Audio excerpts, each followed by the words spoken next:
चलो, तुम्हारा नाम क्या हुआ? रमन। अमन। आज पहला दिन है। ठीक, चलो फिर शुरू करें। ठीक है, आवाज आ रही है? बस कुछ नहीं, 1 घंटे क्लास है।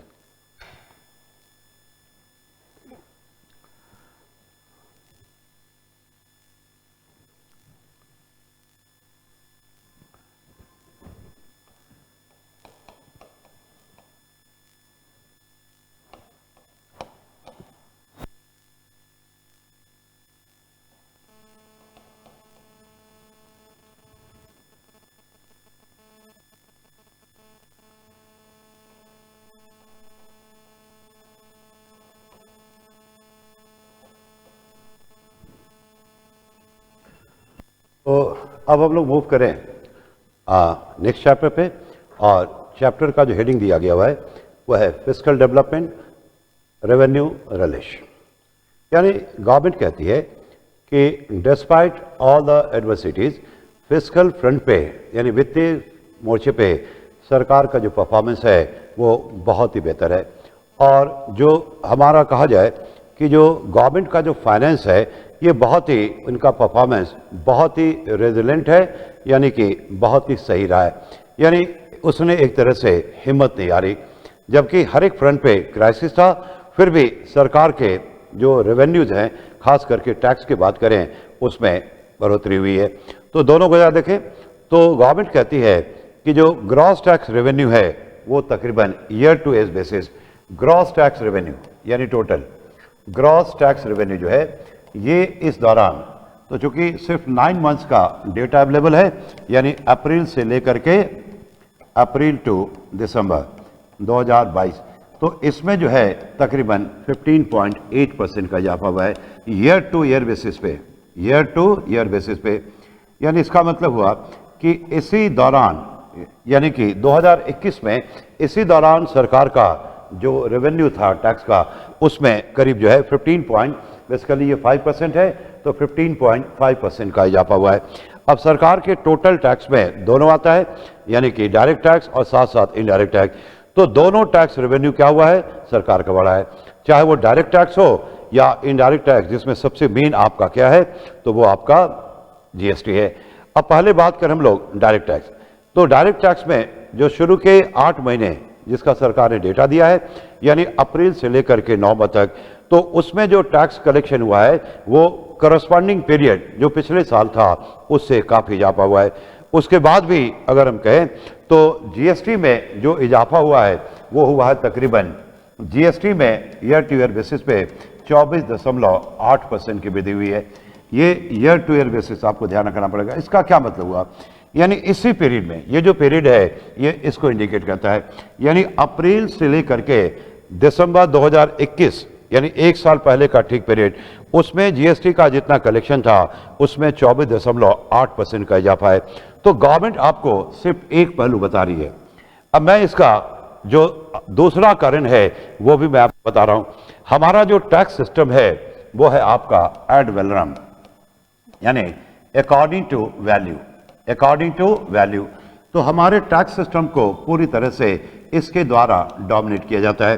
तो एड वैलोरम, देखिए इसमें देखोगे पता कैसे चलेगा कि एड वैलोरम है, तो जहां पे भी टैक्सेशन रेट के टर्म में, फॉर एग्जांपल 10%, 12%, तो ये सारे जहां भी आप देखेंगे कि टैक्सेस जो है रेट के टर्म में है, वो सारे एड वैलोरम का एग्जांपल है।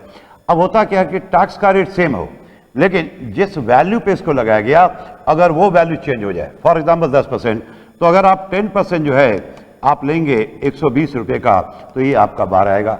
अब रेट सेम रहे, रेट सेम रहे, लेकिन अगर आप इस 140 को लेते हो, यानी ये वैल्यू है जो इंडियन करेंसी रुपीज में ये एक्सप्रेस है, तो ये आपका 14 रुपये आ जाएगा। तो कहने का मतलब ये जो टैक्स रेट रिमेनिंग सेम है, लेकिन जिस वैल्यू पे, वैल्यू जो भारतीय करेंसी रुपए में एक्सप्रेस है, अगर उसका वैल्यू बढ़ जाए तो टैक्स का अमाउंट भी क्या हो जाएगा, बढ़ जाएगा। और ये एक बड़ा कारण है, क्योंकि अप्रैल की बात करें, फरवरी में यूक्रेन की लड़ाई शुरू हुई और उसके बाद भारत में महंगाई की दर क्या हो गई, बढ़ गई, और जो मंथ अप्रैल था उसमें अपने अधिकतम दर पे 8.7% पे था। तो स्वाभाविक है महंगाई के कारण क्या होगा कि उत्पादन लागत बढ़ गया। अब उत्पादन लागत मान लो जीएसटी की दर, फॉर एग्जांपल जीएसटी की दर कैलकुलेशन को आसान करने के लिए जीएसटी की दर 10% रेट है नहीं, मैंने लिया है सिर्फ कैलकुलेशन को इजी करने के लिए। अब महंगाई आई भारत में, रॉ मटेरियल महंगा हो गया, लेबर महंगा हो गया और ओवरऑल प्राइस इंडेक्स जो था वो बढ़ गया, तो नतीजा उत्पादन लागत बढ़ गया। अब जैसे उत्पादन लागत अगर प्रोडक्शन कॉस्ट जो है पहले था कितना 100 रुपया, तो 10% उसका कितना हो गया, तो ये 10 रुपया। अब महंगाई के कारण क्या हुआ कि ये आपका सरकार का टैक्स रेवेन्यू है, महंगाई के कारण उत्पादन लागत बढ़ गया, तो रेट सेम है 10%, लेकिन अब 10% क्या होगा 140 रुपये पर अप्लाई होगा, तो स्वाभाविक है ये 14, तो सरकार का टैक्स रेवेन्यू बढ़ गया। लेकिन इसके पीछे कारण क्या है, तो इसके पीछे कारण है कि हमारा टैक्स सिस्टम क्या है, एड वैल्यूम है, अकॉर्डिंग टू वैल्यू। अप्रैल के महीने में महंगाई की दर जो है ये अपने चरम सीमा पे थी 8.7%, 8.7%, यानी अप्रैल 2022 महंगाई की दर सबसे ज्यादा थी 8.7%। और चूंकि हमारा सिस्टम जो है वो एड वैल्यूम है, तो अप्रैल के महीने में जीएसटी से कलेक्शन जो था वो था 1.7 लाख करोड़, यानी इतना आज तक नहीं हुआ। फिर उसके बाद राजकोषीय और मौद्रिक प्रबंधन अच्छी तरह से अप्लाई किया गया, तो महंगाई की दर कम हो गई, लेकिन फिर भी वो 6% जो हमारा रेंज है उससे ज्यादा रहा। तो जब महंगाई की दर कम होगी तो जीएसटी कलेक्शन फिर क्या होगा, तो वो कम हो जाएगा। और अभी ये तकरीबन 1.5 लाख करोड़ पे क्या है, स्टेबल है। अब 1.5 लाख करोड़ रुपया पर मंथ जो है इट्स अ बिग अमाउंट, यानी पूरे साल का 18 लाख। लेकिन गवर्नमेंट का जो कहना कि 24% से टैक्स रेट बढ़ा है, तो ये कोई जरूरी नहीं है कि सही कारण से। अप्रैल टू दिसंबर 2022 इस पूरे 9 मंथ्स के दौरान सिर्फ दिसंबर के महीने को छोड़ दें जहां पे जो महंगाई की दर ये सिर्फ 5.85% रहा। ये बात है किसकी, सीपीआई, दिसंबर 2022। इसके अलावे बाकी 8 महीने में जो महंगाई की दर रही है वो आपका 6% से ज्यादा है। और ये भी एक कारण है कि गवर्नमेंट का टैक्स रेवेन्यू क्या हो गया। तो क्या इसे हम फाइनेंशियल फ्रंट पे गवर्नमेंट का अचीवमेंट माने, क्योंकि गवर्नमेंट का कहना है कि हमारा जीएसटी से जो कलेक्शन है वो 1.5 लाख रुपया जो हमारा टारगेट था वो पूरा हो गया है। तो ये पूरी तरह से सही नहीं है। जो रियल चैलेंज कब होगा, जब फ्यूचर में आगे जब महंगाई की दर अपने रेंज में आ जाए 2 से 6% के बीच में, तो क्या उस केस में गवर्नमेंट का जो जीएसटी कलेक्शन है वो 1.5 लाख करोड़ तक रह पाएगा, तो ये हमें आगे देखना है। तो ये सरकार ने यहाँ पे आपको एक तरफा जो है आईना दिखाया है, यानी एक तरफा तस्वीर आपको दिखाई गई है कि जीएसटी कलेक्शन जो है ये बढ़ा है, लेकिन बढ़ने के पीछे जो कारण है वो कुछ अन्य है। इसके अलावा गवर्नमेंट कहती है कि केंद्र सरकार का जो मेजर एम्फेसिस है वो निश्चित रूप से किस पे है, तो पूंजीगत व्यय। पूंजीगत व्यय जो है पिछले साल भी जो बजट का टारगेट था वो था आपका 10 लाख करोड़। पूंजीगत व्यय का जो टारगेट था ये आपका 2022-2023 का ये आपका 10 लाख करोड़ था।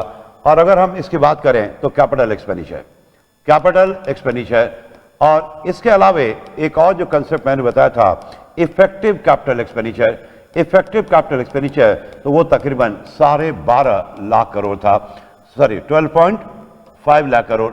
तो 12.5 लाख करोड़ रुपया जो है इफेक्टिव कैपिटल एक्सपेंडिचर था। तो यहां पे गवर्नमेंट का परफॉर्मेंस बहुत ही बेहतर है, क्योंकि जब पूंजीगत व्यय बढ़ता है तो राजस्व व्यय बढ़ता है, तो राजस्व व्यय में वृद्धि काफी ज्यादा है। उसके बावजूद भी केंद्र सरकार राज्य सरकारों के साथ मिलकर भारत में पूंजीगत व्यय को बढ़ाने में काफी हद तक सफल रही है। पूंजीगत व्यय जब बढ़ेगा तो देश में क्या होगा, पूंजी निर्माण की दर बढ़ेगी, देश के भीतर उन सब चीजों का निर्माण होगा जिसके बाद देश और देश के लोगों की उत्पादन करने की क्षमता बढ़ेगी, जिसमें सबसे अहम आपका कौन सा है, तो इंफ्रास्ट्रक्चर। इसलिए बजट सर्वे बात करता है कि मेजर एम्फेसिस यानी पूंजीगत व्यय को बढ़ा करके हमारा मेजर जो एम्फेसिस है वो किन सेक्टर पे है, तो जो नाम आपके दिए गए हैं वो आपका है, जैसे रोडवेज हो गया, रेलवे हो गया, हाईवे है आपका, और साथ साथ आपका जो है हाउसिंग है। उसके बाद जो है जितने भी सारे आपके एरियाज हैं जो इंफ्रास्ट्रक्चर की बात कर रहा है, जिसमें पूंजीगत व्यय के बाद ही हम उसको मजबूत कर सकते हैं। तो न सिर्फ केंद्र सरकार ने फ्रंट से लीड किया है, बल्कि राज्यों को भी इसके लिए प्रेरित किया है। और लास्ट ईयर ही आपने देखा कि 50 साल तक के लिए इंटरेस्ट फ्री जो है लोन की व्यवस्था की गई राज्य सरकार के लिए, जिसको अगले साल के लिए भी एक्सटेंड कर दिया गया है। तो कहीं ना कहीं हमारी सरकार जो है सही डायरेक्शन में काम कर रही है और पूंजीगत व्यय पे जोर है। और सबसे मेन चीज क्या है कि पूंजीगत व्यय में वृद्धि होने के बाद भी राजस्व व्यय उतने स्पीड में नहीं बढ़ा जितने स्पीड में पास्ट में बढ़ा है, जो क्या शो करता है कि बेहतर फाइनेंशियल मैनेजमेंट को शो करता है। या एक तरह से कह लें कि जो अनप्रोडक्टिव रेवेन्यू एक्सपेंडिचर हैं तो उस पर काफ़ी हद तक सरकार ने कंट्रोल किया है और उस पर नियंत्रण पाया है। लेकिन एक चीज़ ध्यान है कि रेवेन्यू एक्सपेंडिचर जो है राजस्व व्यय ये बढ़ेगा, क्योंकि इसके बढ़ने के पीछे दो कारण होता है। क्योंकि राजस्व व्यय क्या होता है कि दो कारणों से बढ़ता है। ये देश का मेंटेनेंस कॉस्ट है, और देश को अगर हम एक फैमिली समझे तो फैमिली का साइज जब बढ़ेगा तो फैमिली का मेंटेनेंस कॉस्ट भी क्या होगा, बढ़ेगा, दैट इज रेवेन्यू एक्सपेंडिचर। और साथ साथ अगर पूंजीगत व्यय बढ़ेगा तो राजस्व व्यय बढ़ेगा। फॉर एग्जाम्पल, एक समय हमारे देश में रोड ही नहीं था, तो रोड मेंटेनेंस किस बात का। अब हमारे देश में रोड भी बन रहा है, इंफ्रास्ट्रक्चर डेवलप हो रहा है, तो उसका मेंटेनेंस का कॉस्ट भी क्या होगा, बढ़ेगा। जो मेन चीज क्या है कि इंफ्रास्ट्रक्चर तो एक ही बार उस पर खर्च होगा, लेकिन मेंटेनेंस क्या होगा, बार बार होगा। तो गवर्नमेंट के लिए, किसी भी गवर्नमेंट के लिए ये बहुत ही मुश्किल काम हो जाता है कि बढ़ते हुए रेवेन्यू एक्सपेंडिचर को क्या करे, कंट्रोल करे, जहां पे इस गवर्नमेंट का परफॉर्मेंस बहुत ही बेहतर है। उसके बाद कहता है कि कैपिटल एक्सपेंडिचर जो लेड ग्रोथ स्ट्रेटजी, इसको थोड़ा समझने पड़ेगा। कैपिटल एक्सपेंडिचर पूरा हमारा पॉलिसी क्या है। कैपिटल एक्सपेंडिचर जिसको कैपेक्स कहते हो, capital expenditure led growth strategy, ये हमारी रणनीति है। और ये जो रणनीति है बेसिकली ये हमारी नहीं है, ये पूरी दुनिया की है। क्योंकि कैपिटल एक्सपेंडिचर खास करके जो इंफ्रास्ट्रक्चर वाला साइड है, ये हमारे देश की उत्पादन करने की क्षमता को बढ़ाता है। अब इंफ्रास्ट्रक्चर जब मजबूत होगा तभी क्या होगा, देश और देश के लोगों की उत्पादन करने की क्षमता बढ़ेगी, उनके लिए अपॉर्चुनिटी क्रिएट होगा, तभी वो क्या कर पाएंगे, प्रोडक्शन कैपेसिटी को बढ़ाएंगे, प्रोडक्शन बढ़ेगा, देश आगे बढ़ेगा, ग्रोथ होगा। लेकिन साथ साथ उस सब अपने रेवेन्यू एक्सपेंडिचर भी क्या होगा, बढ़ाना पड़ेगा। लेकिन ये जो पूंजीगत व्यय है, या अगर देखें तो बजट जो सरकार का है, तो लास्ट ईयर का भी बजट 2022-23 का जब बजट आया था तो बजट का साइज था तकरीबन 39.45 लाख करोड़। यानी लास्ट ईयर बजट जो था वो इतने का था, जो बाद में रिवाइज होकर के 41 लाख करोड़ को क्रॉस कर गया। अब इतने बड़े बजट को फाइनेंस करने का एक जो मेन स्रोत है वो है बोरिंग, मार्केट बोरिंग, जिसमें दो आते हैं, एक तो आपका डेट सिक्योरिटी जैसे बॉन्ड, और दूसरा जो स्मॉल सेविंग है भारत के आम लोगों का, जो भारत सरकार के पब्लिक अकाउंट में पड़ा हुआ है। तो सरकार की जो निर्भरता है पिछले कुछ सालों में, खास करके 2014 के बाद, तो मार्केट बोरिंग का जो है योगदान बढ़ता जा रहा है। इसका योगदान जो है टोटल बजट को फाइनेंस करने में तकरीबन 35%, जो इस साल के करंट बजट में इसको घटा करके 34% कर दिया गया है। लेकिन अभी भी ये बहुत ज्यादा है। अब ये एक तरह से खतरे की घंटी भी हो सकती है, कारण क्योंकि जब आप बोरो करते हैं, जब आप लोन लेते हैं, तो लोन लेकर के आपने अपने खर्चे पूरे कर दिए, लेकिन बोरिंग के कारण जो है आपका फ्यूचर पे एडवर्स इंपैक्ट पड़ता है। अगर आप बोरो करते हैं तो फ्यूचर में आपके ऊपर ब्याज का बोझ बढ़ेगा, ब्याज का बोझ जब बढ़ेगा तो आपका घाटा बढ़ेगा, घाटा बढ़ेगा तो बोरिंग बढ़ेगी, बोरिंग बढ़ेगी तो फिर आपका घाटा बढ़ेगा, यानी ब्याज बढ़ेगा, ब्याज बढ़ेगा, घाटा बढ़ेगा, और धीरे धीरे कंट्री जो है डेब्ट ट्रैप की तरफ जो है बढ़ता है, यानी ऋण जाल में फंस जाए। यानी एक ऐसी स्थिति जहां कोई देश या कोई व्यक्ति पहुंच जाए तो वहां से निकलना एक तरह से नामुमकिन है। तो इसलिए चिंता का विषय है गवर्नमेंट की जो एग्रेसिव मार्केट बोरिंग पॉलिसी है, क्या ये सस्टेनेबल है, क्या ये सही है। और बहुत से देश हमने देखे हैं आपस में, पड़ोस में भी, कि जो डेब्ट ट्रैप पे फंस चुके हैं, जैसे श्रीलंका बर्बाद हो गया, पड़ोसी मुल्क पाकिस्तान जो है बिल्कुल बैंकरप्सी के कगार पे है, और चाइना के डेब्ट ट्रैप में तो करीबन 52 देश फंसे हुए हैं। तो क्या भारत का जो बजट का फाइनेंसिंग का एक जो बड़ा स्रोत है बोरिंग, क्या वो बहुत ही ज्यादा है? तो इसको लेकर के कंसर्न है जो हमारे एकेडमिशियन हैं या जो विशेषज्ञ हैं। तो गवर्नमेंट कहती है कि चिंता वाली कोई बात नहीं है, क्योंकि हमारा growth interest rate differential positive है। ये थोड़ा सा एग्जामिनेशन के लिए इंपॉर्टेंट है। ग्रोथ इंटरेस्ट डिफरेंशियल ये हमारा पॉजिटिव है।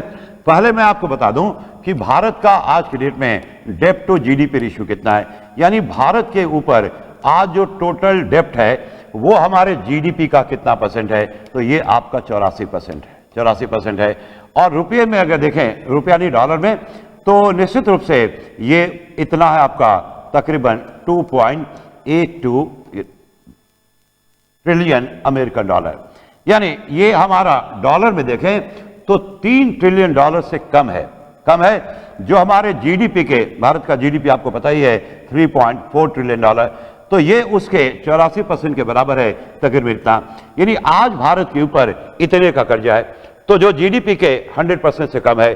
अगर हम अन्य देशों की तुलना करें जो कि बार बार अब उनके लिए बहुत बड़ा खतरा है, अब जैसे बात करें अमेरिका का जो डेप्ट टू जीडीपी रेशियो है वो बहुत ज्यादा है, वो तकरीबन 129% है, जबकि उनका जीडीपी भी 24 ट्रिलियन डॉलर है, तो उनका टोटल डेप्ट जो है वो तकरीबन 29 ट्रिलियन डॉलर है। हमारा तो सिर्फ 3 से कम है। चाइना की बात करें, चाइना का जीडीपी 14 ट्रिलियन डॉलर है, और उनके ऊपर जो टोटल कर्जा है या उनका डेप्ट टू जीडीपी रेशियो है वो है 350%, यानी करीब 50 trillion dollar, 50 trillion dollar China के ऊपर कर्जा है। यानी चाइनीज इकॉनमी अब जितना ऊपर तक जा सकती थी वो जा चुकी है, अब वो उससे आगे नहीं जाएगी, यानी चाइना अब नीचे आएगा। तो उसके पीछे भी वही कारण था, चाइनीज गवर्नमेंट की एग्रेसिव बोरिंग पॉलिसी।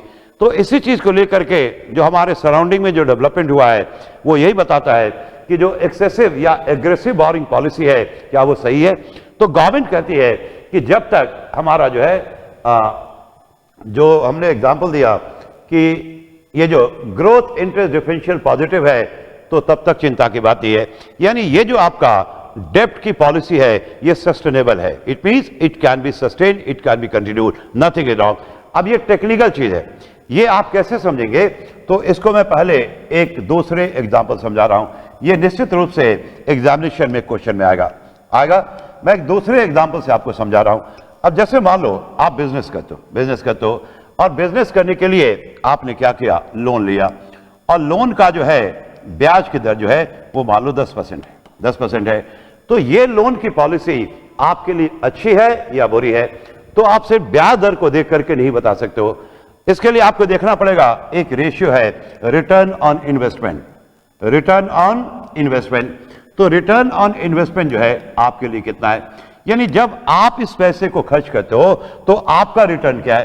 तो आपका जो रिटर्न है मान लो 15% है, यानी आप जब इस पैसे को खर्च करते हो, इन्वेस्ट करते हो, तो आपको 15% रिटर्न है। तो फिर उसका कॉस्ट ऑफ बोरिंग कितना है, 10%, कोई समस्या नहीं है। यानी कि 15% आपने कमाया, 5% से आपने डेप्ट को क्या किया, सर्विस किया, और बाकी 5% आपके जेब में जाएगा, जिससे ओनर्स रिटर्न क्या होगा, बढ़ जाएगा। अगर आपका रिटर्न ऑन इन्वेस्टमेंट अगर 10% है, यानी ये आपकी डेप्ट की पॉलिसी जो है वो न्यूट्रल है, आपके ऊपर कोई फर्क नहीं पड़ेगा। जितना आपने कमाया इस इन्वेस्टमेंट से पूरा का पूरा ब्याज में चला जाएगा। प्रॉब्लम तब होता है जब रिटर्न आपका रेट है कितना, 8%, यानी आपका कॉस्ट ऑफ डेप्ट सर्विसिंग 10% है, और उस पैसे को जब आप इन्वेस्ट करते हो तो आपको सिर्फ 8% मिले, तो 2% जो है आपको अपनी जेब से पे करना होगा।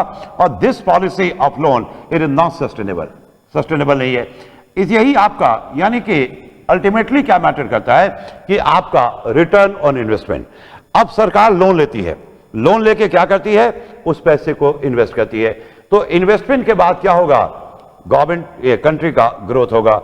ग्रोथ यानी उत्पादन में वृद्धि होगी। उत्पादन में जब वृद्धि होगी तो स्वाभाविक है लोगों के लिए इनकम जनरेट होंगे, और लोगों को रोजगार मिलेगा, लोगों के लिए इनकम जनरेट होगा, तो लोग सरकार को भी क्या करेंगे, ज्यादा टैक्स देंगे। अब सरकार की कमाई भी क्या होती है, बढ़ जाती है, क्योंकि सारा खेल जो है ग्रोथ और प्रोडक्शन का है। यानी सरकार पहले क्या करती है, इंफ्रास्ट्रक्चर को मजबूत करती है। अब इंफ्रास्ट्रक्चर को हम कहते हैं कैपिटल एक्सपेंडिचर, इसका एक और नाम है that is called revenue generating expenditure.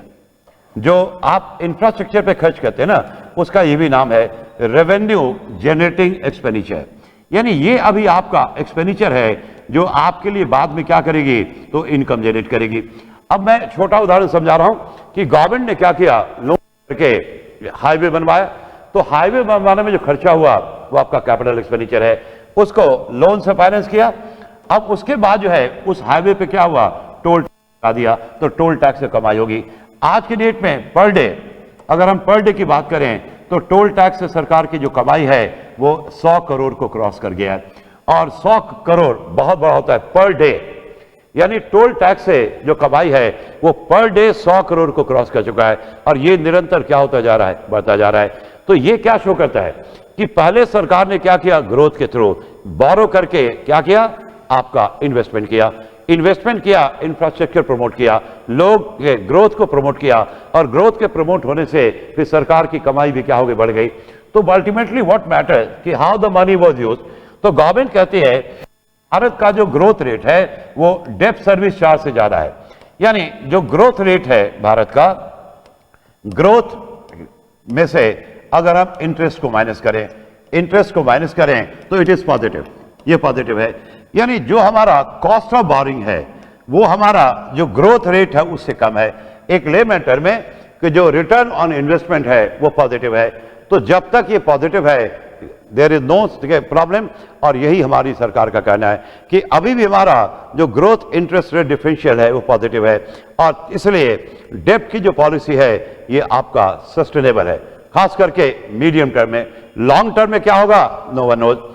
तो ये एक खतरा है। तो ध्यान रखना है हमें कि जो ग्रोथ इंटरेस्ट रेट डिफरेंशियल जो है फ्यूचर में पॉजिटिव हम रख पाते हैं या निगेटिव, क्योंकि एक बार अगर निगेटिव होना शुरू हुआ तो ये एक तरह का वार्निंग है, एक तरह का अल्टीमेटम है कि अब आप समझ जाइए और एग्रेसिव बोरिंग पॉलिसी पे लगाम लगाइए, अदरवाइज फिर आपका क्या होगा, country will move in a wrong direction, जो बहुत से देश कर चुके हैं। तो ओवरऑल कुल मिला के फिस्कल मैनेजमेंट जो है गवर्नमेंट का अच्छा रहा है, लेकिन गवर्नमेंट ने चीजों को बहुत डिटेल नहीं बताया। नॉर्मली गवर्नमेंट ने सब चीजों को आंकड़े के टर्म में बताया है, और कारण जो है उसके क्या कारण है ये हमें और आपको ढूंढना पड़ेगा। जैसे हमने कहा जीएसटी कलेक्शन बढ़ गया, और जीएसटी ग्रोथ जो है वो बहुत ही ज्यादा है, यहां तक कि मोर देन आपका जो देखा जीएसटी का जो टैक्स कलेक्शन है वो 24.8% के रेट पे बढ़ा। लेकिन रीजन्स में भी अदर्स जो हमने कहा कि एड वैल्यूम सिस्टम है। तो ये आपका फिस्कल फ्रंट पे कुल मिला के सरकार की वित्तीय स्थिति जो है वो ज्यों की त्यों बनी हुई है, ज्यों के त्यों। कारण पिछले साल के बजट में भी हमने देखा कि टैक्सेशन से सरकार 58% भरपाई कर पाती थी, और इस साल के बजट में भी 58% जो है वो टैक्सेशन से पूरा होगा, यानी इसमें जो है कोई चेंज नहीं आया है। इसका मतलब साफ साफ है कि टैक्स टू जीडीपी रेशियो पे कोई फर्क नहीं पड़ा है, नो इफेक्ट, यानी ये नहीं बढ़ा है। जबकि हमारा टैक्स सिस्टम खास करके जो डायरेक्ट टैक्स है वो प्रोग्रेसिव है। तो इकोनॉमी का अगर ग्रोथ हो तो वो सही डायरेक्शन में जा रहा है कि नहीं, तो इसके लिए ये भी आपके लिए बहुत महत्वपूर्ण है। टैक्स टू जीडीपी रेशियो ये बढ़ना चाहिए, जो इंडिया में नहीं बढ़ा है। तो ये एक चिंता का विषय है, और इसके कारण सरकार की निर्भरता बोरिंग पे, मार्केट बोरिंग पे जितनी थी करीबन उतना ही है। तो लेट अस सी आगे क्या होता है। तो ये हमने डिस्कस किया जो फाइनेंशियल फ्रंट पे। अब थोड़ा हम बात करें monetary management and financial intermediate, यानी बैंकिंग के क्षेत्र में मॉनेटरी मैनेजमेंट बात करें तो अब मॉनेटरी मैनेजमेंट जो हमारा नेक्स्ट चैप्टर है, इससे भी कुछ क्वेश्चन आपके बनते हैं, कुछ टेक्निकल चीजें हैं जो हम लोग डिस्कस करें। मॉनेटरी मैनेजमेंट यानी इस फ्रंट पे क्या हुआ, मैनेजमेंट। देखो मॉनेटरी पॉलिसी जो आरबीआई का है, इसका ग्रोथ में बहुत बड़ा योगदान होता है, क्योंकि ग्रोथ के लिए बहुत सारे कंडीशन हैं। एक कंडीशन क्या है कि सस्ते एवं पर्याप्त पूंजी की व्यवस्था, यानी बैंक से जो पैसा निकल के मार्केट में आ रहा है न सिर्फ वो पर्याप्त मात्रा उपलब्ध हो बल्कि वो सस्ती भी होनी चाहिए। लेकिन हुआ क्या, तो जैसे ही वित्त वर्ष की शुरुआत हुई उससे पहले ही यूक्रेन की क्राइसिस शुरू हो गई और कीमतें बढ़ गई। जो आरबीआई का हमारा इन्फ्लेशन टारगेटिंग का रेट है, जिसमें हमें महंगाई के दर को 2 से 6% के बीच में रखना है, तो इससे क्या हो गया, वो क्रॉस कर गया। नतीजा 2 से 6%, और ये इसका इंपैक्ट जो है अप्रैल 2022 से बहुत ज्यादा हुआ। तो फिर आरबीआई के पास कोई दूसरा विकल्प नहीं था। आपको ध्यान रखना होगा कि भारत सरकार काम करती है ग्रोथ थ्योरी पे और आरबीआई काम करती है इन्फ्लेशन थ्योरी पे। और जैसे ही इन्फ्लेशन का रेट एक लिमिट को क्रॉस कर जाए तो फिर क्या होगा, आरबीआई इन्फ्लेशन को कंट्रोल करती है। नहीं तो इन्फ्लेशन अगर एक लिमिट को क्रॉस कर जाता है तो वही ग्रोथ को क्या करेगा, चौपट कर देगा। तो दो तरह की मॉनेटरी पॉलिसी होती है। एक मॉनेटरी पॉलिसी होती है टाइट मॉनेटरी पॉलिसी, एक मॉनेटरी पॉलिसी होती है टाइट मॉनेटरी पॉलिसी, और दूसरा होता है एक्सपेंशनरी। टाइट मॉनेटरी पॉलिसी और दूसरा आपका होता है एक्सपेंशनरी। तो टाइट मॉनेटरी पॉलिसी कोई सेंट्रल बैंक कब अपनाती है, जब महंगाई की दर क्या होती है, बहुत ज्यादा। तो महंगाई की दर जब ज्यादा होगी तो महंगाई को कम करने के लिए आरबीआई क्या करेगी, तो रेट को क्या करेगी, बढ़ा देगी। तो आपने देखा होगा कि 5 बार रेपो रेट को बढ़ाया गया, और रेपो रेट कुल मिलाकर के ये 2022 के बाद जो है, अप्रैल के बाद आरबीआई ने मॉनेटरी पॉलिसी बनाया। और ये पॉलिसी तब होता है जब इन्फ्लेशन का रेट कम हो या अपने नॉर्मल रेंज में हो, जिससे ग्रोथ को हम प्रमोट करें, ग्रोथ को हम प्रमोट करें। तो आरबीआई के पास कोई विकल्प नहीं था। आरबीआई ने किया, टाइट मॉनेटरी पॉलिसी अपनाया और रेट को बढ़ाया, और 250 बेसिक पॉइंट से ड्यूरिंग दोस पीरियड रेपो रेट को बढ़ाया गया। अब रेपो रेट को बढ़ाया गया तो इसके कारण क्या हुआ कि भारतीय बाजार में ब्याज दरें बढ़ गई। न सिर्फ बैंक के पास, बैंक से जो पैसा निकल के मार्केट में आ रहा है, न सिर्फ उसकी मात्रा में कमी आई, बल्कि वो पहले की तुलना में महंगा हो गया। तो आरबीआई कहती है कि जो मार्केट में हमने क्यों बढ़ाया, तो मार्केट में जो एक्सेस लिक्विडिटी थी, लिक्विडिटी का मतलब अवेलेबिलिटी ऑफ कैश, उसको हमने क्या किया, विड्रॉ कर लिया। वो ठीक है, लेकिन मेन पर्पस ये था इन्फ्लेशन को कंट्रोल करना। लेकिन आरबीआई ने अपने किसी बाकी इंस्ट्रूमेंट का इस्तेमाल नहीं किया।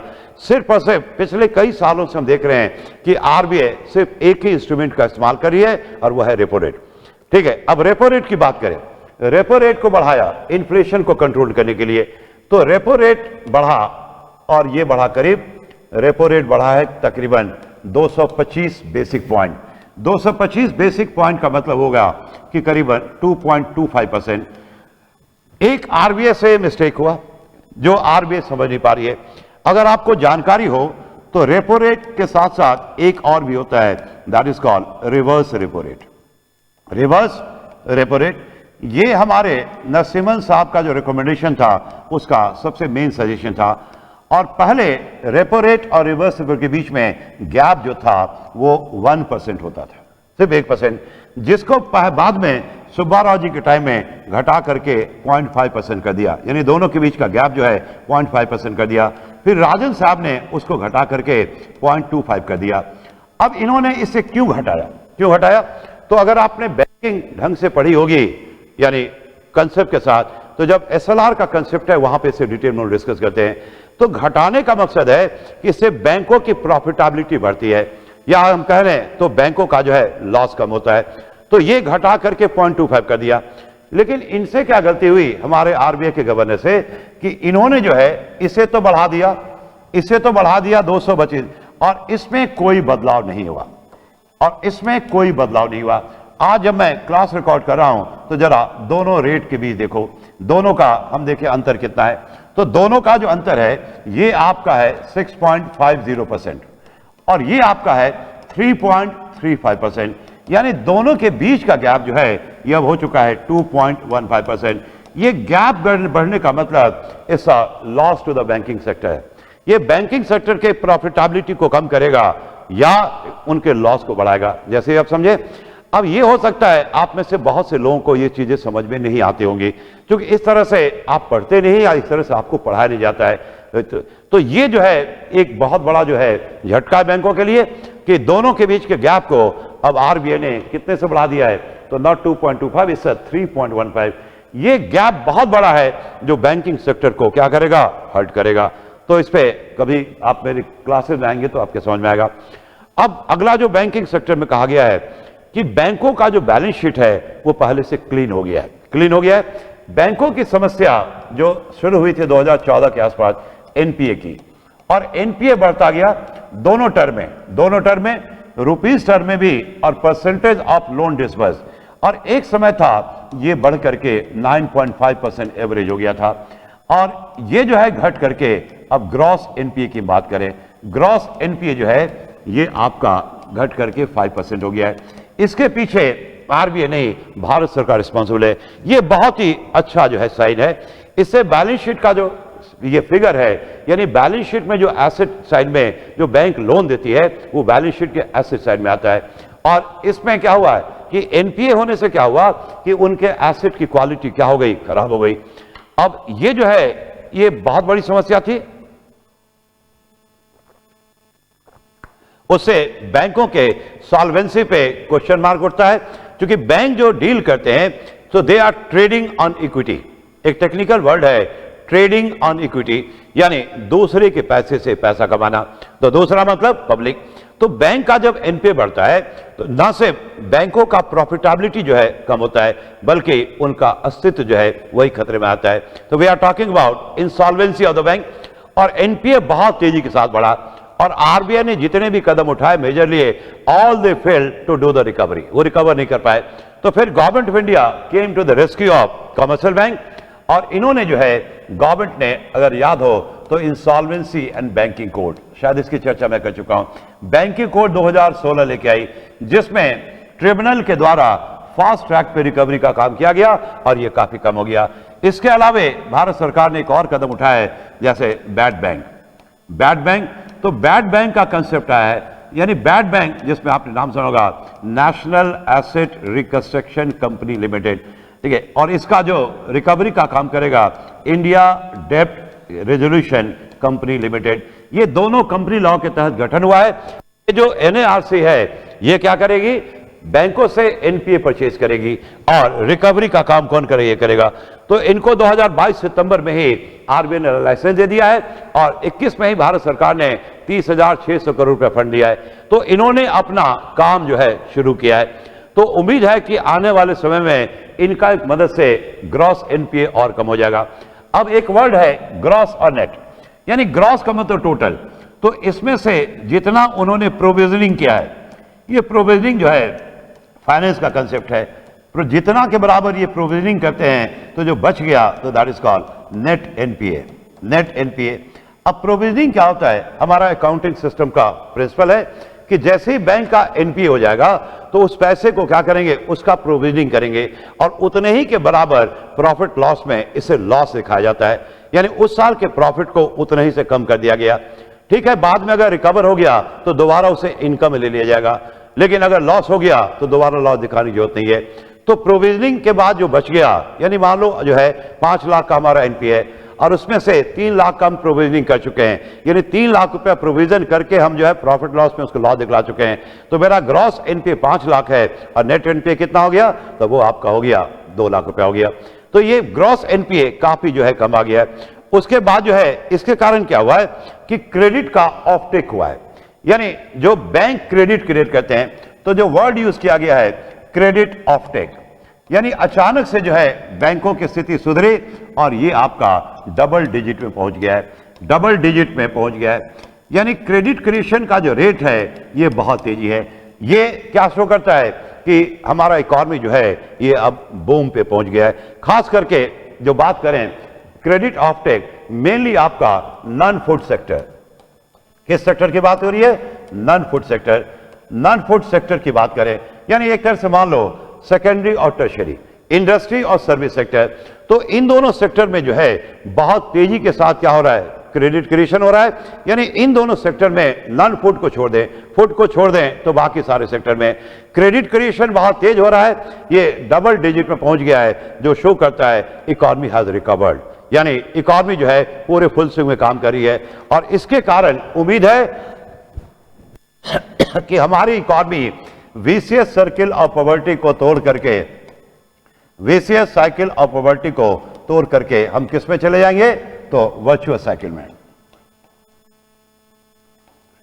Virtuous cycle. अब ये आप चूंकि इकोनॉमिक्स के छात्र हैं तो इन दोनों की जानकारी होगी।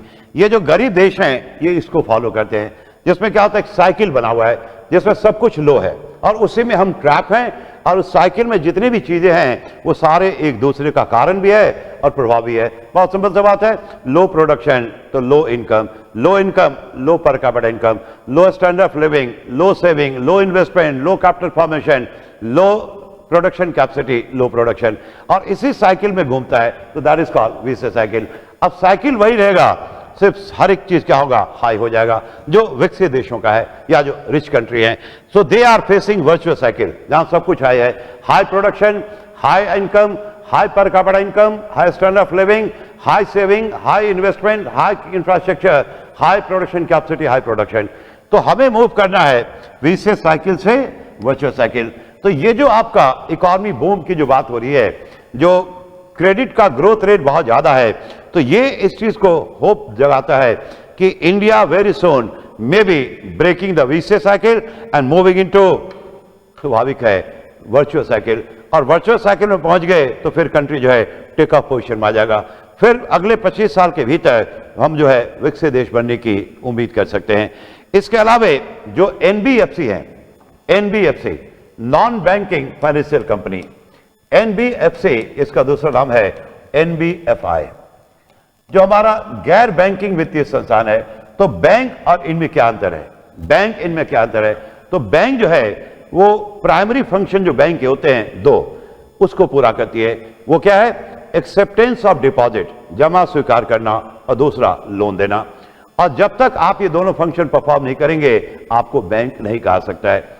लेकिन जो एनबीएफसी होते हैं, तो ये क्या बैंक की तरह ये भी लोन देते हैं, बैंक की तरह ये भी लोन देते हैं, लेकिन ये जमा स्वीकार नहीं करते हैं। जमा स्वीकार का मतलब रेगुलर बेसिस पे, रेगुलर बेसिस पे। तो एनबीएफसी दे डोंट एक्सेप्ट आपका deposit, but they give loan like the. तो एनबीएफसी भारत में बहुत सारे अनगिनत हैं।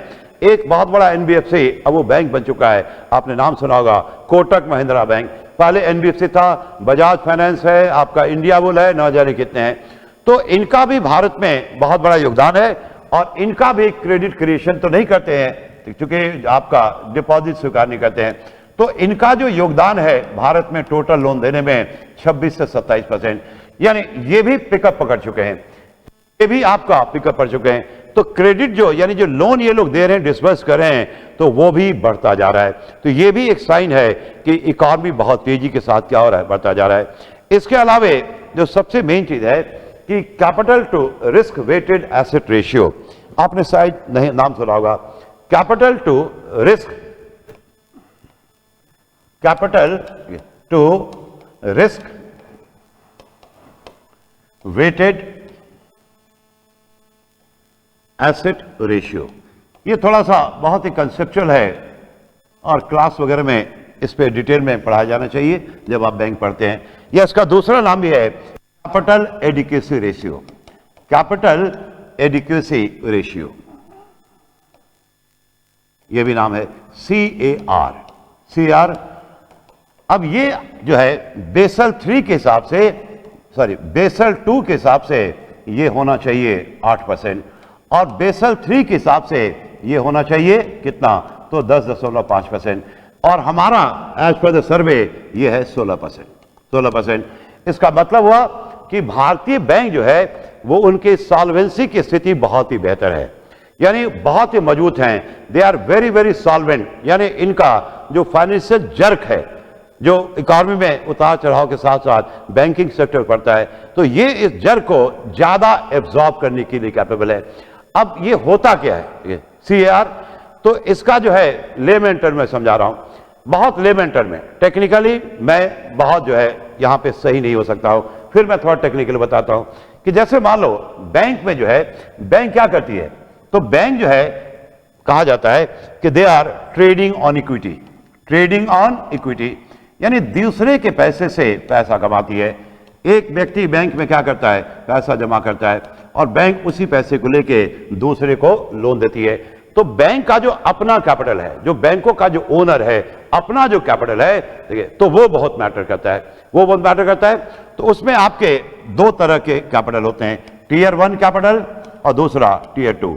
यानी टीयर 1 कैपिटल में होता है आपका इक्विटी, जो ओनर का पैसा होता है, इक्विटी हो गया, या आपका रिटेन अर्निंग, या simply revenue reserve, revenue reserve जिसको हम कहते हैं रिटेन अर्निंग, ये पैसा आपका जो है ओनर का होता है, और ये जो बिजनेस को कुशन प्रोवाइड करता है।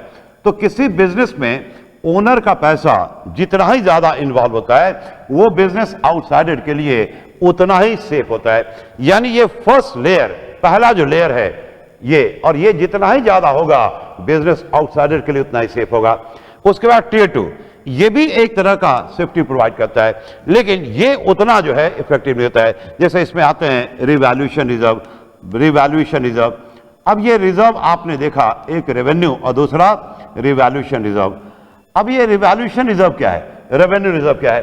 तो रेवेन्यू रिजर्व को हम कह सकते हैं रियलाइज, यानी जो रियलाइज हो चुका है, जो आपके जेब में आ चुका है।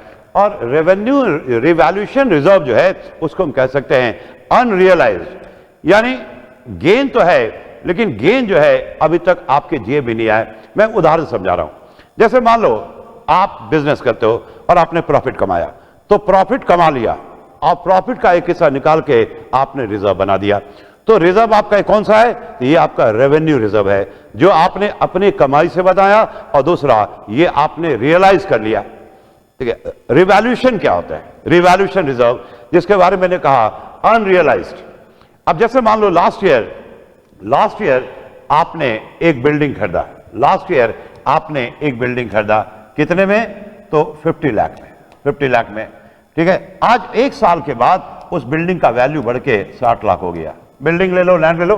तो लास्ट ईयर आपने एक बिल्डिंग खरीदा, अब उसका दाम था 50 लाख रुपया, और आज एक साल के बाद उसका वैल्यू बढ़ के 60 लाख रुपया हो गया। तो 10 लाख रुपए का आपको गेन हुआ, बिल्कुल गेन हुआ। तो गेन तो हुआ, लेकिन क्या ये अभी आपने रियलाइज नहीं किया है? नहीं। ये रियलाइज आप तब करेंगे जब आप बिल्डिंग को बेचेंगे, लेकिन गेन तो आपका है। अब यहां पे एक चीज बड़ा इंटरेस्टिंग है कि क्या गवर्नमेंट आपके ऊपर 10 लाख रुपए पे टैक्स का नोटिस भेज सकती है कि आपके एसेट का वैल्यू बढ़ गया इसलिए आप टैक्स दें क्योंकि आपको गेन है? तो ये नहीं होता है। टैक्सेशन भी लगता है जब रिजर्व रियलाइज हो, मतलब रेवेन्यू। ये आपका अनरियलाइज है, अनरियलाइज है। तो यहां पे जो एसेट्स का वैल्यू, जब भी आप देखोगे कि आरबीआई का भी बैलेंस शीट देखोगे तो वहां पे भी देखोगे दो तरह के रिजर्व हैं। एक आपका रेवेन्यू रिजर्व, जिसका नाम वो रखती है कंटिजेंसी फंड, और दूसरा आपका जो है रिवैल्यूएशन रिजर्व, यानी रिजर्व है लेकिन वो अनरियलाइज है। और भारत सरकार को जो ट्रांसफर किया जाता है, रिजर्व ट्रांसफर, वो हमेशा रेवेन्यू रिजर्व से ही, इसकी चर्चा आपका इसमें नहीं है सर्वे में, कि रिजर्व ट्रांसफर। आपने सुना होगा कि आरबीआई पैसा कमाती है और साल के अंत में अपना रिजर्व मेंटेन करके और बाकी जो है भारत सरकार को ट्रांसफर कर देती है, जो भारत सरकार के लिए क्या है? तो एक तरह का विंडफॉल गेन है, जो कि नॉन टैक्स रेवेन्यू आता है। तो जब इसी मुद्दे पे जब आरबीआई के जो उस वक्त के गवर्नर थे उर्जित पटेल साहब को क्या करना पड़ा? रिजाइन करना पड़ा था। तो फिर बिमल जालान साहब की जो कमेटी बनी थी, तो बिमल जालान साहब ने जो सजेशन दिया था वही था कि भारत सरकार को आरबीआई ट्रांसफर तो करे, लेकिन सिर्फ किससे? रेवेन्यू रिजर्व से, जिसका नाम आप देखोगे बैलेंस शीट पे जाके हम लोग किससे कहते हैं? कंटिजेंसी फंड, यानी इससे ट्रांसफर करे, क्योंकि ये जो है रिजर्व जो है हो चुका है रियलाइज, इससे ट्रांसफर नहीं करे, इससे ट्रांसफर नहीं करे।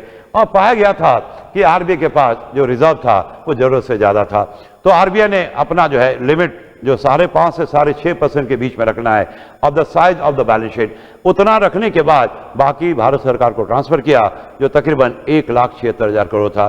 तो ये टीयर 2 कैपिटल की बात करें तो टीयर 2 कैपिटल ये भी आपका एक तरह का ओनर का है, लेकिन ये उतना प्रोटेक्शन या कुशन नहीं दे पाता है। तो ये आपका रिस्क टू वेटेज सीआरआर कैसे निकलता है? तो ये आपका निकलता है कैपिटल एडिक्वेसी रेशियो। तो ये आपका निकलता है tier 1 capital plus tier 2 capital और divided by to weighted assets. यानी ये जो आपका कैलकुलेट होता है, कैसे कैलकुलेट होता है?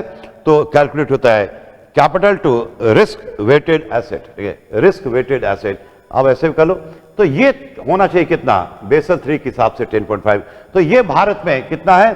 तो ये आपका 16% है, जो कि बहुत बहुत बेहतर है। यानी banks are basically in a very good condition. इतना ही नहीं, अब आरबीआई भारत सर्वे कहता है कि एक और इंडिकेटर है कि जो SLR, statutory liquid ratio, SLR का जो लिमिट है, SLR का जो लिमिट है वो स्टैट्यूटरी 18% है। यानी अपने टोटल NDTL का 18% बैंकों को अपने हाथ में लेके चलना है टू मेंटेन लिक्विडिटी, इससे कम नहीं। लेकिन जो एक्चुअल SLR है बैंकों का, जो एक्चुअल SLR बैंकों का है, तो ये आपका जो है वो 25% ज्यादा हो चुका है। ये भी एक अच्छा साइन है कि banks are very very solvent.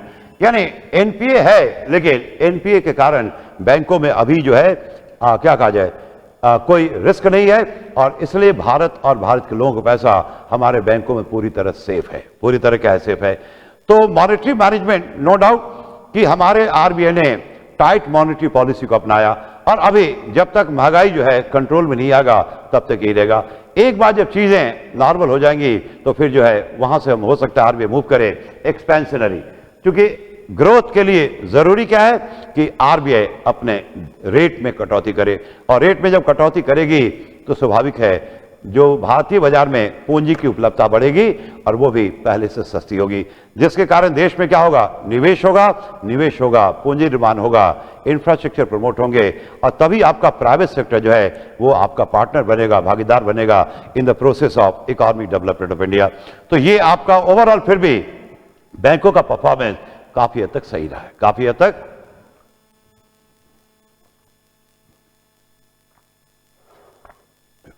उसके बाद महंगाई पे हम लोग बहुत कुछ पढ़ चुके हैं। ये महंगाई आज के डेट में सिर्फ हमारा नहीं बल्कि ग्लोबल फेनोमेना है, ग्लोबल फेनोमेना है। और महंगाई जो है ये उसके कारण क्या है, तो दो कारण हमने आपको बताए। एक तो आपका कच्चे तेल का दाम बढ़ गया, एनर्जी क्राइसिस हो गया। कब, तो जब यूक्रेन की लड़ाई शुरू हो गई, और इतना सबको पता है पेट्रोल डीजल महंगा तो सब कुछ महंगा। और दूसरा जो हमने आपसे कहा कि अमेरिकन के ऊपर ब्लेम किया जाता है कि दे हैव एक्सपोर्टेड इन्फ्लेशन, यानी उन्होंने महंगाई का एक्सपोर्ट किया, और वहां के सेंट्रल बैंक ने जब ब्याज दर बढ़ाई तो पूरे दुनिया के शेयर बाजार में भूचाल आ गया, क्योंकि dollar is dollar, America is America, अभी भी वो रियल सुपर पावर है। तो अंतर्राष्ट्रीय बाजार में डॉलर की मांग बढ़ी दो कारणों से, एक आपका कच्चा तेल महंगा, और दूसरा चूंकि फेड रिजर्व ने ब्याज दर जो बढ़ाया तो दुनिया के जितने भी आपके शेयर मार्केट बड़े बड़े हैं वहां से पोर्टफोलियो निवेशकों ने क्या किया, अपना पैसा निकाला और अमेरिकन बाजार में इन्वेस्ट करें, तो वहां डॉलर की मांग बढ़ गई, जिससे दुनिया के जितने भी देश हैं उनकी करेंसी क्या हो गई, डिप्रिशिएट कर गई। इन सब चीजों पर मैं चर्चा कर चुका हूं, तो वो जो है डिप्रिशिएट कर गया। अब इसमें हम कुछ नहीं कर सकते, कच्चा तेल महंगा तो सब कुछ महंगा। अब यहां पे भारत सरकार क्या करे, क्योंकि ये अंतर्राष्ट्रीय कारणों से, तो यहां पे एक अच्छी नीति सरकार ने अपनाई। यहां पे पहला भारत के काम आया, तो भारत का जो फ्रेंड है रशिया ने हमें डिस्काउंटेड रेट पे क्या किया, तेल ऑफर किया, और करीब 35 से 40 डॉलर पर बैरल हमें रशिया ने तेल दिया। तो भारत रशिया से फिर इंपोर्ट बढ़ाता गया, नतीजा आते गए। लेकिन एक चीज आपने देखा होगा कि इससे भारत के आम लोगों को फायदा नहीं हुआ, क्योंकि भारत सरकार ने इसका फायदा आम लोगों तक नहीं पहुंचाया, बल्कि इससे भारत सरकार ने दो काम किया।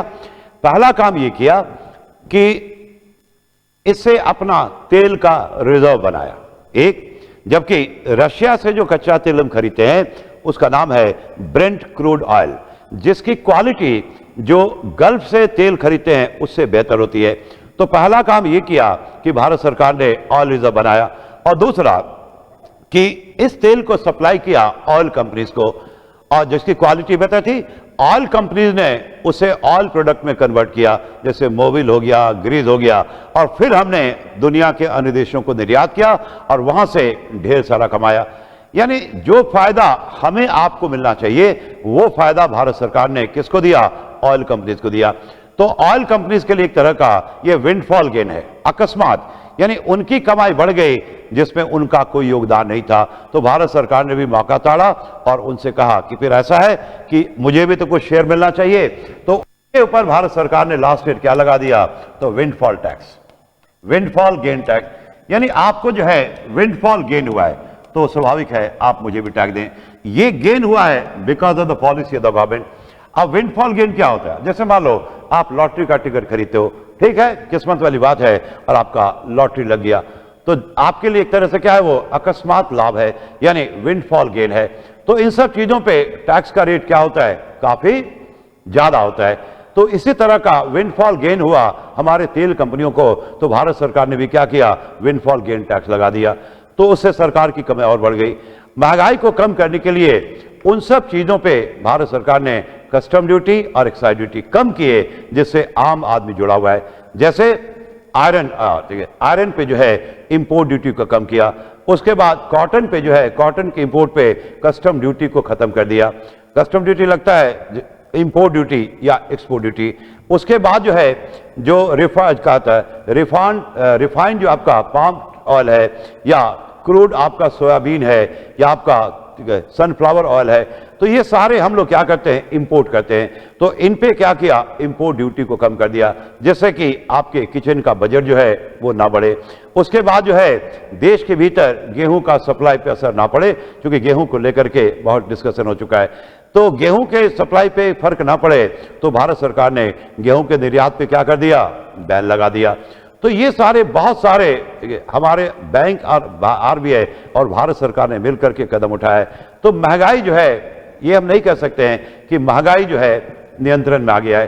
सिर्फ दिसंबर मंथ में महंगाई जो है वो अपने दायरे में आया, लेकिन उसके अगले महीने में जनवरी में जो है ये 6% को क्रॉस कर गया। To be precise it was 6.52%। तो ये भारत में, तो इन्फ्लेशन जो है, लेकिन एक जो है यहां पे चीज जरूर मेंशन करना जरूरी है कि महंगाई जो है इट्स अ ग्लोबल फिनोमेना। ये सिर्फ भारत की स्थिति नहीं है, पूरे दुनिया में महंगाई है। लेकिन भारत में जो महंगाई की दर है, तो बाकी देशों में जो महंगाई की दर है उससे कम है।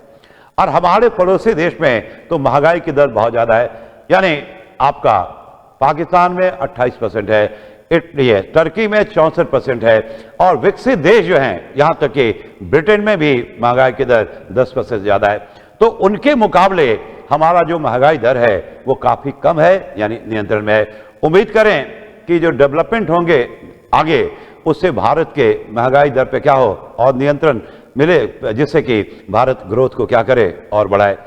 उसके बाद ठीक है, जो अगला सेक्शन गवर्नमेंट कहती है कि ये सब देखो, सर्वे क्या होता है ना, कि जो सिंसियर रेजिडेंट है तो पिछले 1 साल का कर ले, ज्यादा अच्छा होगा पिछले 9 महीने का, ये रिपोर्ट कार्ड है। तो जब आप पेपर पढ़ते हो, मैगजीन पढ़ते हो, तो पूरे साल आप पढ़ते हो ना, तो वहीं से तो ये आता है। यानी आपको बहुत सी चीजें लगेंगी कि हम लोग पहले पढ़ चुके हैं, यानी पिछले 1 साल में क्या डेवलपमेंट हुआ, तो ये आपकी जानकारी होती है। तो उन्हीं के जो मेजर एस्पेक्ट हैं वो उनको कवर करना आपको, और एग्जाम में जो है, चाहे प्री हो या मेंस हो, उसी के आसपास क्वेश्चन घूमता है। तो अब हम लोग बात करें social infrastructure and employment. Social infrastructure and employment,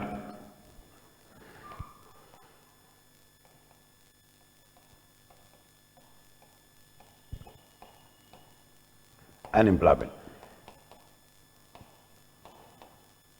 social objective कहा जाता है कि policies of all the government of every country is for towards human resource development, और ह्यूमन रिसोर्स की क्वालिटी पे ही कंट्री की क्वालिटी डिपेंड करता है।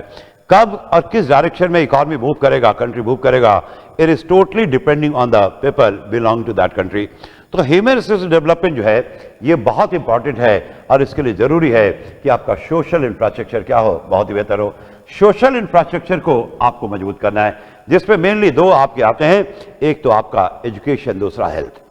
और इस पे जो है, ये 2 वो सेक्टर हैं जहां पे एक तरह से हम कह सकते हैं कि गवर्नमेंट की पॉलिसी रही है अपेथेटिक, नेग्लिजेंट, क्योंकि गवर्नमेंट ने पास्ट में सिर्फ फिजिकल इंफ्रास्ट्रक्चर पे फोकस किया है, रोड, डैम, ये सब, और अब जो है डिजिटल इंफ्रास्ट्रक्चर। सोशल इंफ्रास्ट्रक्चर को हमने बहुत ही कभी सीरियसली नहीं लिया है। एक तो आपका मैंने कहा हेल्थ, दूसरा एजुकेशन, और हमारे बजट का एक बहुत छोटा हिस्सा इन दोनों सेक्टर पर खर्च होता है।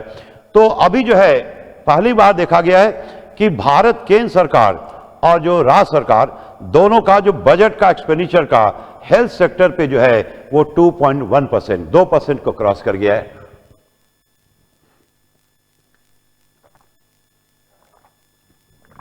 यानी बजट एक्सपेंडिचर का तकरीबन कहा जाए तो 2.1% लास्ट ईयर ये किस पे खर्च हुआ, तो ये आपका हुआ है किस पे, तो हेल्थ सेक्टर पे। ये एक अच्छी बात है। और अगले साल के बजट में भी ये आपका 2.1 रहेगा हेल्थ पे और 2.9 रहेगा एजुकेशन पे। अगर हम कंपेयर करें तो 2019 में ये जब चुनाव हुआ था 5 साल बाद, तो उस वक्त जो था आपका हेल्थ पे जो खर्चा था वो जीडीपी का 1.4%, जिसको बढ़ा करके अगले साल के लिए कर दिया गया है 2.1%। एजुकेशन में जो 2.8 था उसको बढ़ा के 2.9 कर दिया है। तो इस दो सेक्टर को अब बहुत ही माइन्यूटली और बहुत ही इफेक्टिवली, यानी बात सिर्फ क्वांटिटी की नहीं है, जो मेन चीज है उसकी क्वालिटी, यानी गवर्नमेंट जो प्रयास कर रही है उसका फायदा आम लोगों तक भी क्या हो, पहुंचे। तो इसके लिए सरकार कहती है कि सेंट्रल और स्टेट दोनों के बजट में ज्यादा फंड का प्रावधान किया गया है और जीडीपी का 2.1% इस साल रहने की उम्मीद है, जो 31 मार्च खत्म होगा। उसके बाद जो है, जो सबसे बड़ा अचीवमेंट है कि यूएनडीपी का जो रिपोर्ट है, यूनाइटेड नेशन डेवलपमेंट प्रोग्राम, उसका रिपोर्ट कहता है जो मल्टी डायमेंशनल पॉवर्टी इंडेक्स है, जो कहता है पूरे दुनिया का पॉवर्टी का स्टेटस, तो उसने भारत का काफी तारीफ की है और कहा है कि 2005-6 से लेकर के 19-20 तक, 2005-6 से 2005, 2006 और 2000 से लेकर के 2019-20 तक भारत ने क्या किया है, तकरीबन 41.5 करोड़ लोगों को गरीबी रेखा से ऊपर उठा दिया। यानी बदलाव जो है गुणात्मक है। अब गरीबी रेखा से करीबन जो है 41 करोड़ लोग जो है गरीबी रेखा को छोड़ करके उससे ऊपर आ चुके हैं। और ये हमारा रिपोर्ट नहीं है, ये यूएनडीपी का रिपोर्ट है। इसका मतलब है कि हम जो है एक ज्यादा अच्छे इकोनॉमी की तरफ मूव करें, जहां पे गरीबी उन्मूलन जो हमारा शुरू से मेन प्रोग्राम रहा है, तो उस पर अब काफी जोर है। उसके बाद जो है 2018 में भारत सरकार ने एक प्रोग्राम शुरू किया, एस्पिरेशनल डिस्ट्रिक्ट प्रोग्राम। यानी ये जो हमारा अप्रोच है ना, ये है मोर डिसेंट्रलाइज्ड, यानी अगर जो डिस्ट्रिक्ट लेवल पे काम करें, हम उन सब डिस्ट्रिक्ट को चुनाव करें जो आर्थिक और सामाजिक रूप से बहुत ही पिछड़े हैं। ये वही है जहां वो थे जब हमने आजादी के बाद डेवलपमेंट का काम शुरू हुआ। वो भारत के ग्रोथ प्रोसेस का कभी हिस्सा रहे नहीं। तो इन सारे डिस्ट्रिक्ट की पहचान की जाए। अब ये डिस्ट्रिक्ट जो है, it can belong to anywhere of the country, any state of the country. तो ये हमारा अप्रोच जो है, इट्स अ डिसेंट्रलाइज, विकेंद्रीकृत। तो इसके तहत जब हम काम करेंगे तो निश्चित रूप से आगे बढ़ेंगे।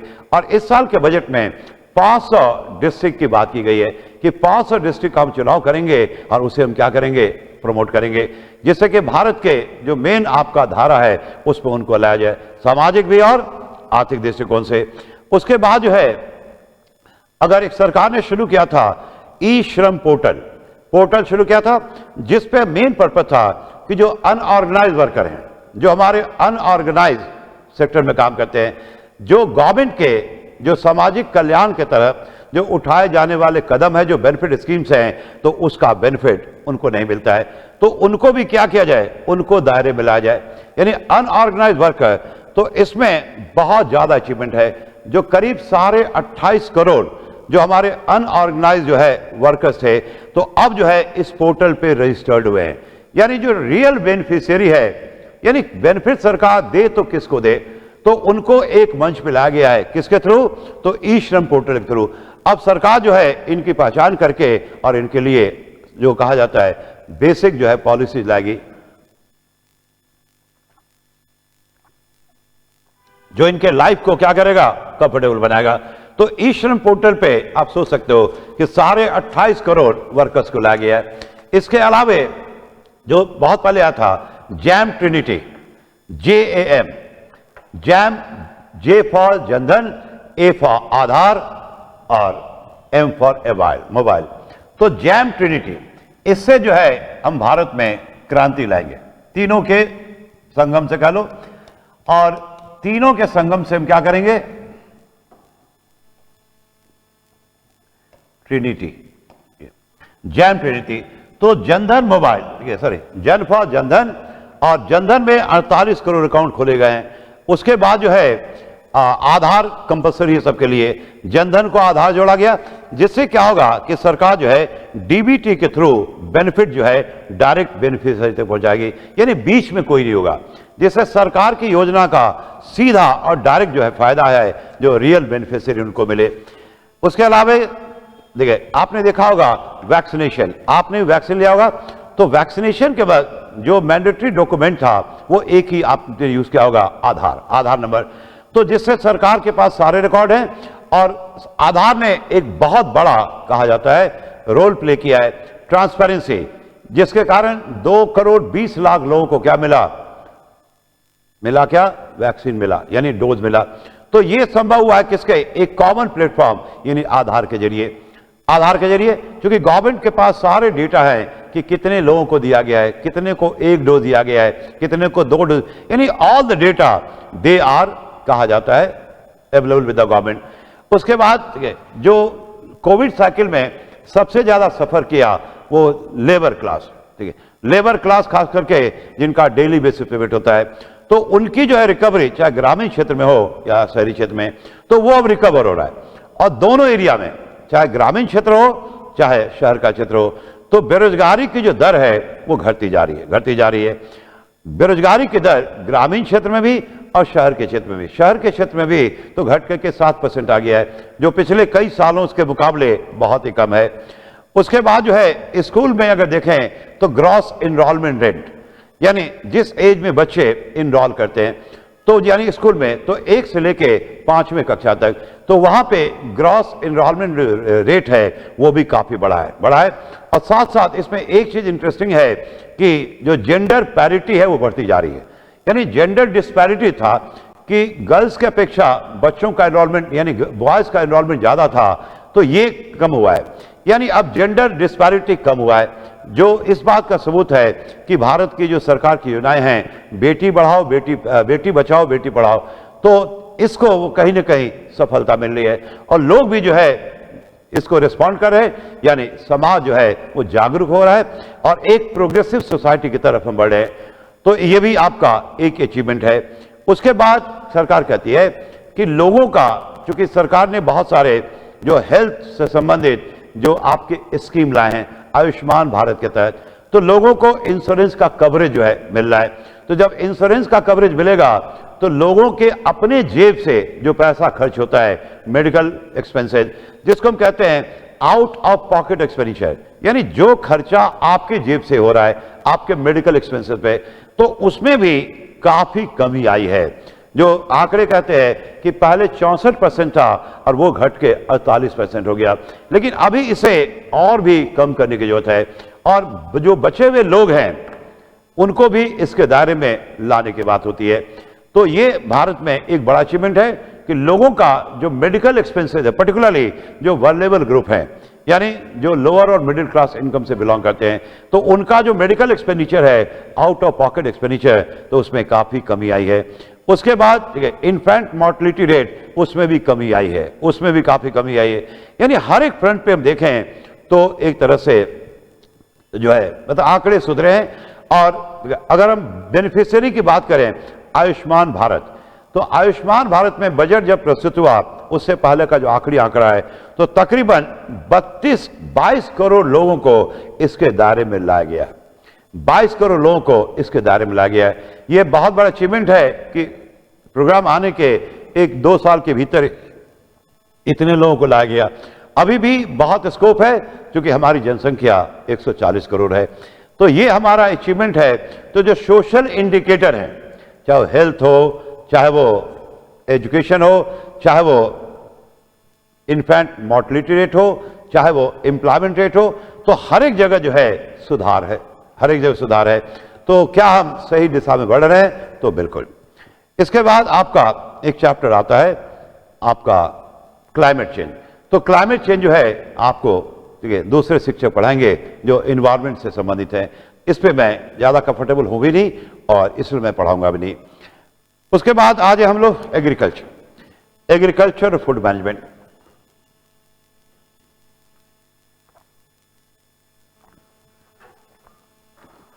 कोविड-19 के दौरान अगर हमारी सबसे बड़ी उपलब्धि है तो एग्रीकल्चर ही है। और एग्रीकल्चरल ग्रोथ रेट उस दौरान 3.6 और 3.9% रहा और फूड की कोई समस्या नहीं हुई। आपने देखा भी होगा कि 2 साल तकरीबन हम डिस्टर्ब रहे, लेकिन क्या कोई भी भारत का व्यक्ति भूखे सो पाया? नहीं, बिल्कुल नहीं। तो खाने की, बल्कि अगर हम देखें तो लॉकडाउन के दौरान लोगों ने ज्यादा खाया और वैरायटी ऑफ फूड खाए, और वो भी काफी सस्ते रेट पे। तो ये एग्रीकल्चर का जो बढ़ता हुआ प्रोडक्शन और उसकी बढ़ती हुई प्रोडक्टिविटी का नतीजा है। और खास करके हमारे पास जो है, जो प्रोडक्टिविटी बढ़ने से हमने जो है सरप्लस जो है फूड ग्रेन जनरेट किया है। लाइव स्टॉक जो है उसकी प्रोडक्टिविटी क्या हो रही है? बढ़ रही है। उसके बाद जो है फार्मर्स के लिए जो रिटर्न है उसमें भी काफी वृद्धि हुई है। और जो एमएसपी तय किया जा रहा है कि जो उनका एवरेज कॉस्ट है या वेटेड एवरेज कॉस्ट है उसका 1.5 टाइम। क्रॉप डाइवर्सिफिकेशन के वो हम बढ़ा रहे हैं। उसके बाद जो मार्केट इंफ्रास्ट्रक्चर है जो उनके प्रोडक्ट को अच्छा रिटर्न दे सके, तो ये जो मार्केट इंफ्रास्ट्रक्चर एग्रीकल्चर का है वो काफी इंप्रूव किया। खास करके आपका जो ई नाम का कंसेप्ट आया है, जो पोर्टल आया है, और सोशल मीडिया डिजिटल इंफ्रास्ट्रक्चर के द्वारा जो फार्मर्स हैं उनके बीच में भी जागरूकता बढ़ी है।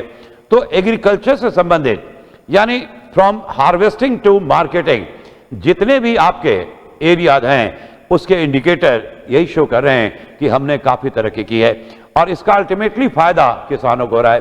अब इसके पीछे कारण क्या है? सरकार ने जो अचीवमेंट है, तो सबसे बड़ा अचीवमेंट है कि एग्रीकल्चर में जो प्राइवेट इन्वेस्टमेंट है, प्राइवेट इन्वेस्टमेंट जो एग्रीकल्चर में है वो काफी बढ़ा है।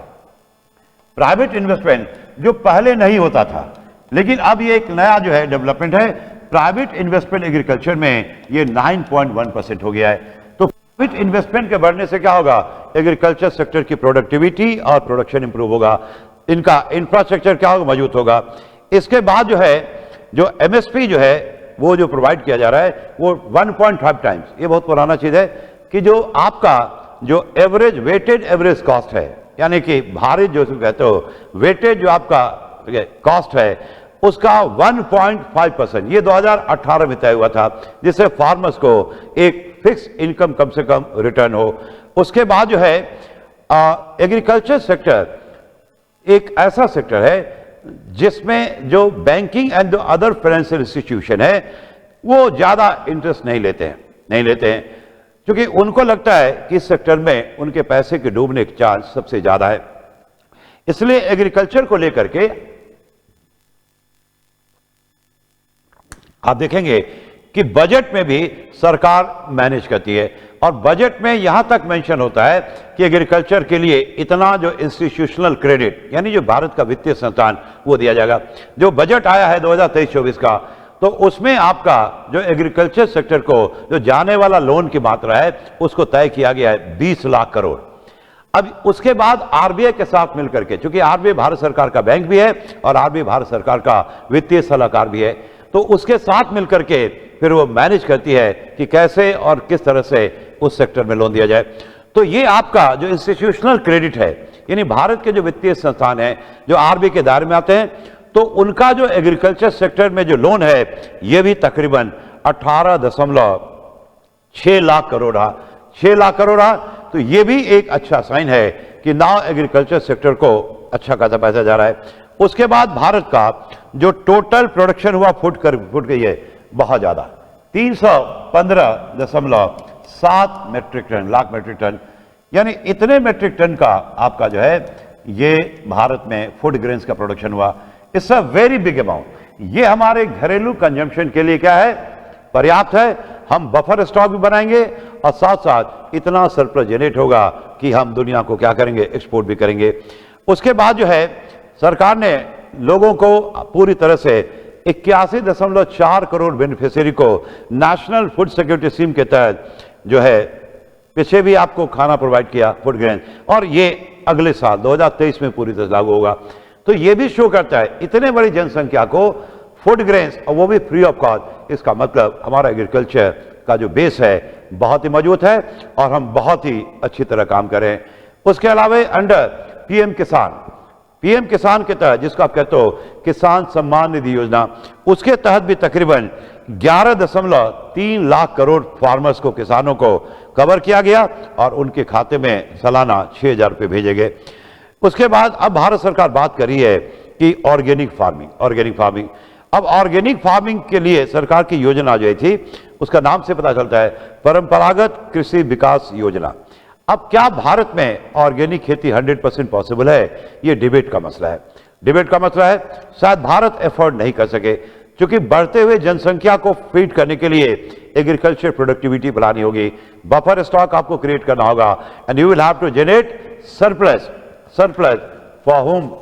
फॉर द एक्सपोर्ट, क्योंकि फूड का जो है ग्लोबल क्राइसिस है। ऑर्गेनिक फार्मिंग में लगता है कि यह संभव नहीं होगा। ये एक अलग मुद्दा है। भारत में सिक्किम में हमने ट्रायल एंड एरर बेसिस पे शुरू किया, तो ठीक है, एक स्टेट में कोई दिक्कत नहीं है। अगर सिक्किम में प्रोडक्शन कम होता है तो बाकी स्टेट जो है उसको फीड करने के लिए क्या है, पर्याप्त है। लेकिन जैसे आपने सुना होगा श्रीलंका में 100% जो है ऑर्गेनिक फार्मिंग कर दिया। विदेशों से जो फर्टिलाइजर थे, केमिकल, उसको इंपोर्ट को बंद कर दिया, और अचानक क्या हो गया, श्रीलंका में एग्रीकल्चर प्रोडक्शन इतना कम हो गया कि फूड इमरजेंसी जो है डिक्लेयर हो गया। तो ये है, ठीक है, धीरे धीरे करके उसको प्रमोट किया जा रहा है, और with the help of, you can say, technology. आगे क्या होगा ये आपको दूसरे सब्जेक्ट के टीचर बताएंगे।